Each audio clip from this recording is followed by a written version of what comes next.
नमस्कार दोस्तों, स्वागत है आपका हमारे channel target for IAS and MPSC with के। आज है 4 नवंबर और हम लोग डिस्कस करने वाले हैं 4 नवंबर 2022 का मध्य प्रदेश का डेली करंट अफेयर। आप सभी लोगों का बहुत बहुत स्वागत है। आज के इस करंट अफेयर में सबसे महत्वपूर्ण क्वेश्चन होंगे, जैसे कि विश्वकर्मा पुरस्कार से कितने शिल्पी होंगे सम्मानित। इसी के साथ ही साथ में राज्य स्तरीय कबीर पुरस्कार भी दिया गया है, जो कि बुनकरों को दिया जाता है, तो उससे कितने बुनकर होंगे सम्मानित। इसके साथ ही साथ अन्य भी महत्वपूर्ण करंट अफेयर के क्वेश्चन हम आज के इस करंट अफेयर सेशन में डिस्कस करेंगे। तो चलिए शुरू करते हैं। हमारा पहला क्वेश्चन है, मध्य प्रदेश में पेशा एक्ट कब से होगा लागू। यहां पर आपको बताना चाहूंगा यह एक्ट क्या है, किससे संबंधित है। मध्य प्रदेश में दोस्तों पूरे भारत में सबसे अधिक आदिवासी बहुल्य जनसंख्या निवास करती है। मध्य प्रदेश में कितनी जनसंख्या आदिवासी निवास करती है? 21%, जो कि पूरे देश में सर्वाधिक है। इन्हीं के मदद के उद्देश्य से पेशा एक्ट लाया गया है। इसमें क्या होगा, विभिन्न प्रकार की जो योजनाएं हैं उनको सरल किया जाएगा और आदिवासियों तक उनकी पहुंच सुनिश्चित की जाएगी। तो देखते हैं आपका ऑप्शन नंबर 1 किससे 15 नवंबर से लागू होगा, 16 नवंबर से, 17 नवंबर से या फिर 18 नवंबर से। इसका राइट आंसर है दोस्तों 15 नवंबर से यह लागू होगा। 15 नवंबर को क्या है, इसका जवाब आपको देना है। काफी इजी है, जरूर से जरूर देंगे। तो चलिए आगे बढ़ते हैं। पेशा एक्ट किससे संबंधित है? आपको मालूम ही हो गया होगा, आदिवासियों से संबंधित है यह पेशा एक्ट। अगर आपसे डायरेक्ट क्वेश्चन पूछा जाता है किससे संबंधित है, तो you can easily give answer. बढ़ते हैं नेक्स्ट क्वेश्चन की ओर। खालबा माइक्रो सिंचाई परियोजना किस जिले से संबंधित है? आपका ऑप्शन नंबर 1 है खंडवा, बुरहानपुर, बालाघाट या फिर बैतूल। यहां पर दोस्तों हम लेंगे ट्रिक का सहारा। तो ट्रिक क्या है दोस्तों? खालबा। खालबा का आपको लेना है खा, और जिस जिले में आपको खा दिखे उस पर आपको चले जाना है, अर्थात Khandwa. Right answer is Khandwa. तो यह जो खालबा सिंचाई परियोजना है, माइक्रो सिंचाई परियोजना है दोस्तों, यह किस जिले से संबंधित है? आपके खालबा से यह संबंधित है। और दोस्तों आपको याद रखना है, केले बहुत ही बुरे होते हैं। केले बहुत ही बुरे होते हैं। क्यों बुरे होते हैं? तो चलिए आपको बता देता हूं। बुरहानपुर को आपको बुरा करना है, करना नहीं, ये ट्रिक है, इसको समझना है। जो लोग पहली बार मेरे करंट अफेयर को डिस्कस कर रहे हैं उनको मैं बताना चाहूंगा, मैं यहां पर आपको एमपी का करंट अफेयर पूरा का पूरा तैयार कराता हूं विद ट्रिक, तो आपको याद करने की कोई जरूरत नहीं रहेगी। तो केले क्या होते हैं? बहुत बुरे होते हैं। क्यों बुरे होते हैं? क्योंकि बुरहानपुर में क्या है? केला क्लस्टर है। इसको याद कर लीजिए दोस्तों। और 1 जुलाई का उत्पाद, दोबारा से कहूंगा, सभी से कहूंगा, जरूर से जरूर याद कर लीजिए। पूरा का पूरा टेलीग्राम चैनल पर फ्री ऑफ कॉस्ट अवेलेबल है, लिंक डिस्क्रिप्शन में है, वहां से आप टेलीग्राम चैनल को ज्वाइन कर लीजिए। 1 जुलाई का उत्पाद आपको टेलीग्राम चैनल पर बिल्कुल निःशुल्क मिलेगा। अत्यंत इंपॉर्टेंट है, जल्दी से जल्दी उसे पढ़ लीजिए। किसी भी क्वेश्चन, किसी भी आपके जो इंपॉर्टेंट जो होते हैं, जितने भी एग्जाम्स हैं मध्य प्रदेश के, उनमें पूछा जा सकता है। अगर आप लोग चाहें तो मैं उसकी ट्रिक भी आप लोगों को बता सकता हूं। अगर आप कमेंट सेक्शन में कहें, जो लोग चाहते हैं कि मैं उसकी भी एक ट्रिक पूरी पूरी वीडियो लेकर आऊं, तो वह भी मैं आपको याद कराने की गारंटी लेता हूं। और दोबारा कहूंगा, एमपी और एक्ट बहुत जल्दी तैयार होने वाले हैं। पूरा का पूरा ट्रिक के माध्यम से आपको तैयार कराया जाएगा। अब आगे बढ़ते हैं। बालाघाट। बालाघाट से आपको याद रखना है दोस्तों, बालाघाट में क्या है? महिला लिंग अनुपात सबसे अधिक है। आप लोगों को याद हो ही गया होगा। तो चलिए, यह है हमारी माइक्रो सिंचाई परियोजना। आगे बढ़ते हैं। मध्य प्रदेश की धरती पर 15 नवंबर से लागू होगा पेशा एक्ट। किसने कहा यह? मुख्यमंत्री शिवराज सिंह चौहान ने। तेंदुपत्ता संग्राहकों के बैंक खाते में अंतरित किए 41 करोड़ 63,29,000 रुपए। तेंदुपत्ता याद रखिए, काफी अधिक इंपोर्टेंट है। बुंदेलखंड क्षेत्र में सबसे अधिक इसका संग्रहण किया जाता है। जबलपुर, दमोह, सागर, यह जो पूरा का पूरा रीजन है, यह सबसे अधिक संबंधित है, इसी से जुड़ा हुआ है। और आपको याद रखना है सबसे पहला इंपॉर्टेंट फैक्ट आपको याद रखना है कि जो तेंदुपत्ता का राष्ट्रीयकरण है वह कब हुआ था? 1964 में हुआ था। 64 याद रखिए। तो 1964 में तेंदुपत्ता का क्या हुआ था? राष्ट्रीयकरण हुआ था। यहां पर देखते हैं 731 करोड़ रुपए की खालबा माइक्रो सिंचाई परियोजना, जो कि खासे खालबा, खासे खंडवा, इसको याद कर लीजिए। और यहीं पर अगले शिक्षण सत्र में खालबा में महाविद्यालय शुरू किया जाएगा। यह फैक्ट इतना इंपॉर्टेंट नहीं है, इसको उतना ध्यान भी मत दीजिए, क्योंकि महाविद्यालय काफी सारे खोले जाते हैं। अगर कोई यूनिक खोला जाता है, जैसे कृषि विद्यालय या कोई विश्वविद्यालय खोला जाता है, या किसी उद्देश्य को जो केवल केवल सेंट्रेड होता है किसी कार्य के लिए, तो उनको याद करना है। बाकी महाविद्यालय उतने इंपॉर्टेंट नहीं होते हैं, परंतु मेडिकल महाविद्यालय अगर खोले जाते हैं तो उनको याद जरूर करना है। आगे बढ़ते हैं। मध्य प्रदेश में 2026 तक कितनी सिंचाई क्षमता की जाएगी? अत्यंत ही महत्वपूर्ण यह क्वेश्चन है। यह टारगेट रखा गया है, तो आपका ऑप्शन नंबर 1 है 65, 20,000 लाख हेक्टेयर, 30,000 लाख हेक्टेयर या फिर 10 लाख हेक्टेयर।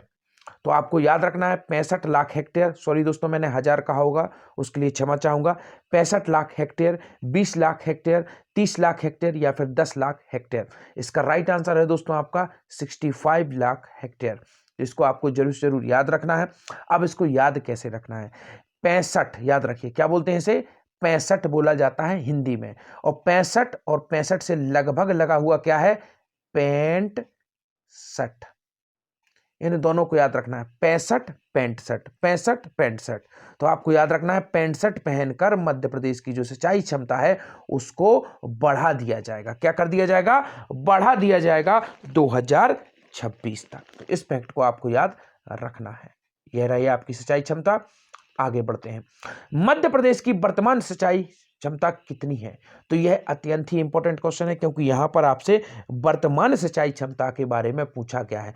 वो तो हमने देख लिया कि 65 पहन के मध्य प्रदेश की सिंचाई क्षमता को 2026 तक बढ़ा दिया जाएगा, परंतु यहां पर हमें देखना है कि मध्य प्रदेश की जो वर्तमान सिंचाई क्षमता है वह कितनी है। आपका ऑप्शन नंबर 1 है 45 lakh hectare, 20 lakh hectare, 10 lakh hectare या फिर 11 लाख हेक्टेयर।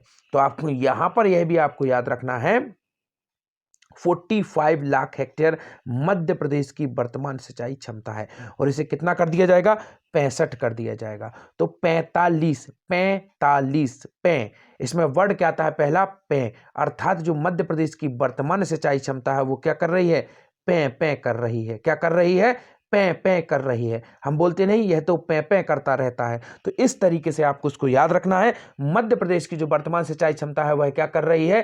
पे कर रही है, और 2026 में क्या किया जाएगा? पैंट शर्ट पहनकर उसे बढ़ा दिया जाएगा। अब यहां पर आप देख लीजिए, यह जो डाटा है नया डाटा है। कुआं एवं नलकूप के माध्यम से लगभग 66.48% मध्य प्रदेश की सिंचाई होती है। अन्य साधनों से 12.40 और नहर एवं तालाब से 21.12% सिंचाई होती है। यह पूरा का पूरा डाटा टेलीग्राम चैनल पर मिल जाएगा, लिंक डिस्क्रिप्शन में है, उसको जरूर से जरूर ज्वाइन करिए। आगे बढ़ते हैं। मध्य प्रदेश के कितने घरों को नल कनेक्शन से जोड़ा जाएगा? अत्यंत ही इंपॉर्टेंट है। आपका ऑप्शन नंबर 1 है 1 लाख, 2 लाख, 54 लाख या फिर 10 लाख। इसका राइट आंसर है दोस्तों 54 लाख जो मध्य प्रदेश के घर हैं उनको नल कनेक्शन से जोड़ा जा गया है, अर्थात इनको कंप्लीट कर दिया गया है, इनको जोड़ा जा चुका है। तो इसको भी याद रखना है। आगे बढ़ते हैं। 7.5 लाख हेक्टेयर में सिंचाई क्षमता थी, जिसे अब कितना कर दिया गया है? मुख्यमंत्री शिवराज सिंह चौहान ने कहा है कि प्रारंभ में मध्य प्रदेश की सिंचाई क्षमता कितनी थी? मात्र 7.5 लाख हेक्टेयर थी। वर्तमान में 45 लाख हेक्टेयर कर दिया गया है, और वर्ष 2026 तक क्या कर दिया जाएगा? 65 लाख हेक्टेयर हो जाएगी। मध्य प्रदेश कुआं और बावड़ी का पानी पीता था, अब 54 लाख घरों में सीधे नल से कनेक्शन दे दिए गए हैं। इसके साथ ही साथ 1.25 करोड़ घरों तक नल से जल पहुंचाने का अभियान चलाया जा रहा है। आगे बढ़ते हैं, देखते हैं नेक्स्ट क्वेश्चन। मध्य प्रदेश के जनजातीय विद्यार्थियों ने कल्चरल फेस्ट में पाया देश में कौन सा स्थान? काफी अधिक इंपॉर्टेंट है दोस्तों, इन्होंने काफी बड़ा मुकाम प्राप्त किया है। आपका ऑप्शन नंबर 1 है प्रथम, दूसरा, तीसरा या फिर चौथा। इसका राइट आंसर है दोस्तों तीसरा स्थान प्राप्त किया है। अब आपको इसको याद किस तरीके से करना है? हमारे जनजातीय बच्चों ने क्या किया है? जब इन्होंने तीसरा स्थान प्राप्त किया है तो क्या बजाई गई? फिर बजाई गई दोस्तों बीन। क्या बजाई गई? बीन। बीन से आपको याद क्या करना है? तीन, बीन, तीन और बीन, इस तरीके से आपको याद रखना है। तो क्या बजाई गई? बीन बजाई गई उनके स्वागत में जब उन्होंने यह पुरस्कार प्राप्त किया। तो चलिए आगे बढ़ते हैं, देखते हैं क्या है पूरी न्यूज। केंद्र सरकार के जनजातीय कार्य मंत्रालय के अंतर्गत देश के एकलव्य आदर्श आवासीय विश्वविद्यालय के लिए बेंगलुरु में आयोजित तीसरे नेशनल कल्चरल फेस्ट में मध्य प्रदेश ने देश में तीसरा स्थान प्राप्त किया है। मध्य प्रदेश के जनजातीय विद्यार्थियों ने कल्चरल फेस्ट में पाया देश में तीसरा स्थान। एकलव्य आदर्श आवासीय विद्यालयों के विद्यार्थियों ने किया प्रदेश का नाम रोशन। आगे बढ़ते हैं। राज्य स्तरीय कबीर बुनकर पुरस्कार से कितने बुनकर होंगे सम्मानित? अत्यंत ही महत्वपूर्ण यह क्वेश्चन होने वाला है दोस्तों। आपका ऑप्शन नंबर 1 है 6 बुनकर, 5 बुनकर, 3 बुनकर या फिर 9 बुनकर। तो यहाँ पर उतने ही बुनकर सम्मानित किए जाएंगे जितनी बार हमारे इंदौर को स्वच्छता सर्वेक्षण अवार्ड मिल चुका है। आप सभी को मालूम है इंदौर स्वच्छता सर्वेक्षण में क्या हो गया था, छा गया था। क्या हो गया था दोस्तों, छा गया था। तो उसी तरीके से आपको याद रखना है जो कबीर बुनकर पुरस्कार है इसमें भी क्या है, छा गया है, अर्थात 6 पुरस्कार 6 लोगों को दिए जाएंगे। तो यह भी आपको याद रखना है। आगे बढ़ते हैं, विश्वकर्मा पुरस्कार से कितने शिल्पी होंगे सम्मानित। Point be noted, here is one of the most important types of question that you should remember. One of the basic fact is that Vishwakarma पुरस्कार जो दिया जाता है इट्स गिविंग फॉर शिल्पी, तो इस पॉइंट को याद रखिए, स्पेशली एंड कबीर पुरस्कार गिविंग फॉर बुनकर्स। तो आपको दोनों में अंतर रखना है कि कौन सा अवार्ड किसे दिया जाता है। यह माइनर अंतर ही आपको क्वेश्चंस को आइडेंटिफाई करने में हेल्पफुल होते हैं। It is very helpful whenever when you give your exam you can easily identify what is the right answer and what is the wrong answers, so always keep it in your mind. So let's get started coming on our next question. तो विश्वकर्मा पुरस्कार से कितने शिल्पी होंगे पुरस्कार, तो इससे भी उतने ही शिल्पियों को पुरस्कृत किया जाएगा जितनी बार इंदौर को क्या मिला है, स्वच्छता सर्वेक्षण का अवार्ड मिला है।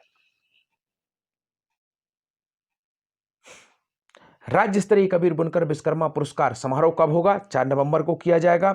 6 बुनकर 6 शिल्पी होंगे सम्मानित। कुटीर एवं ग्रामोद्योग विभाग द्वारा यह राज्य स्तरीय बुनकर पुरस्कार और विश्वकर्मा पुरस्कार समारोह 4 नवंबर को साय 6 बजे किया जाएगा। तो इसको आपको याद रखना है। अब हम लोग आगे बढ़ते हैं। यहाँ पर एक इंपॉर्टेंट फैक्ट, इसको भी आप लोग देख लीजिए।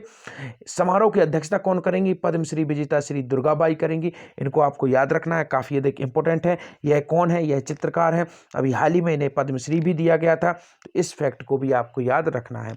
मुख्य अतिथि कौन होंगे, शिखर सम्मान में प्राप्त कौन है, श्रीमती लता मुंशी होंगी इसकी मुख्य अतिथि। और समारोह में 6 बुनकर और 6 शिल्पी किए जाएंगे सम्मानित।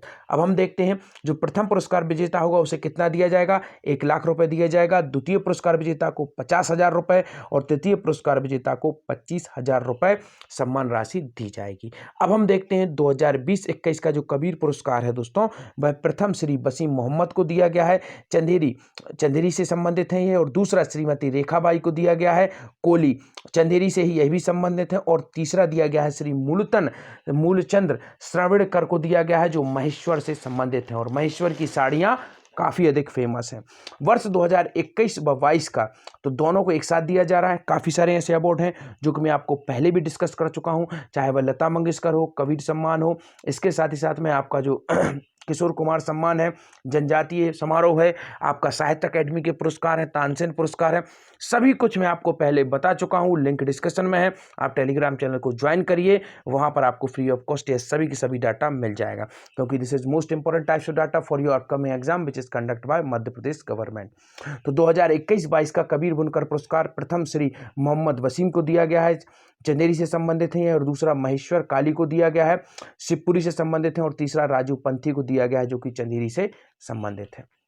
इसके साथ ही साथ 2021-22 का जो विश्वकर्मा पुरस्कार है वह प्रथम अवार्ड दिया गया है श्री मोहम्मद एहसान को, यह छिपा कला से संबंधित है। और पॉइंट भी नोटेड, दिस छिपा कला related from the Ujjain, always keep it in your mind, don't need to forget it. तो जो छिपा कला है यह किस क्षेत्र से संबंधित है, उज्जैन से संबंधित है। और दूसरा पुरस्कार इसमें मिला है श्री हीरामन उर्वैती जी को जो कि भोपाल से संबंधित है, और तीसरा मिला है धर्मेंद्र रोहड़ जी को जो कि भोपाल से ही संबंधित है। तो आज के आपके क्वेश्चन है, भामा शाह पुरस्कार किससे संबंधित है, काफी अधिक इंपॉर्टेंट है। I already tell you what is the importance of this award, you should remember. भामा अर्थात भारी भरकम कर चुकाने वाले, you can easily remember that. I just told you here for remembering this important trick. तो मैं आपको केवल इसलिए यहां पर बता रहा हूं कि you can easily remember the trick. And the next question and most important question for you, Madhya Pradesh के किस जिले में जेके सीमेंट प्लांट का लोकार्पण किया गया है। Point be noted, these all fact very important type parts of our current affair. So thank you so much watching this video, and my humble request to all student who is watching this video, please join my telegram channel, link below description, you can go join my telegram channel. There I will provide you all current affair PDF which is free of cost. If you need 2021 whole year current affair, it will also available on my telegram channel after 2020, and I will definitely providing you 2022 whole year current affair. So thank you so much watching this video. बने रहिए हमारे साथ, target for IAS and MPPSC with KK. Thank you so much.